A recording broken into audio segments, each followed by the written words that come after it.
এটা ওর পিছনের দোকান থেকে পাঠিয়েছে আনসির জন্য, ও ভালো রেজাল্ট করেছিল বলে তো ওর জন্যই পাঠিয়েছে।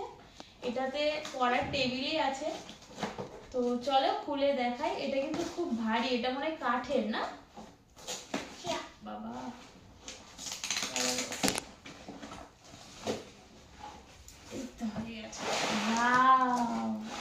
কালারটা খুবই সুন্দর হয়েছে আর প্যাকিংটাও কি সুন্দর দেখো করা, পিঙ্ক কালার। তো চলো এটা কিভাবে বাবা খোলে সেটাও তোমাদেরকে দেখিয়ে। মেয়ের এই পড়ার টেবিলটা খুব দরকার ছিল, লিখতে অসুবিধা হতো, দরকারি জিনিসই দিয়েছে। এই যে এগুলো দেখো আবার ফোল্ড করে রাখতে পারবে, বাহ। এই যে হাইটটাও বেশ সুন্দর। এই যে এখানে কিন্তু বসবে না, এখানে খাতা লিখে এরকম